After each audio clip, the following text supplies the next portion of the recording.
Сәлем арулар, бүгін мен Гүлнұр сіздермен шоколадты жент рецептісімен бөлісетін боламын. Ол үшін бізге алдын ала талқанымыз, оның үстіне қантымызды салып, жақсылап араластырып аламыз. Одан кейін бөлме температурасында тұрған сары майымызды салып, тағы да жақсылап қолымыздың көмегімен біркелкі масса жасап араластырып аламыз. Одан кейін оның үстіне жуылған сары немесе қара мейізімізді салып тағы да араластырып аламыз. Осыдан кейін сгущенкамызды қосып, қолымыздың көмегімен біркелкі етіп қопсытып аламыз. Міне, біздің джентіміз дайын. Енді кез келген кондитерлік формамызға дәл видеодағыдай етіп салып шығып, одан кейін тоңазытқышқа 1 сағатқа жібереміз. Міне,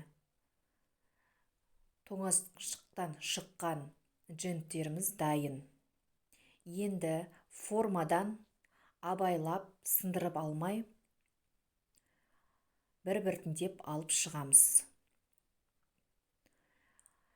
Міне, біздің қатқан дженттеріміз дайын. Енді су буында ертіп алған қара және ақ шоколадымызды қайтадан формочкамызға құйып, қатырылған дженттерімізді шоколадтың үстіне салып шығып, оны тағы да 1 сағат көлемінде тоңазытқышқа жібереміз.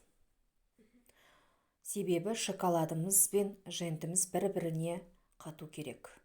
Міне, біздің тоңазытқыштан шыққан джентіміз дайын.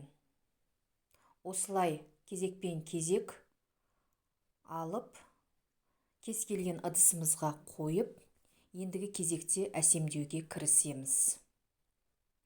Қалған шоколадымызды, қара шоколадымызды ақ джентіміздің үстіне қара шоколадымызды осылай жағып шығамыз. Әсемдеу өз қалауларыңыз бойынша жасасаңыздар болады. Рецепт ұнаса, каналыма тіркеліп, лайк басып, коммент қалдырсаңыздар болады. Сау болыңыздар.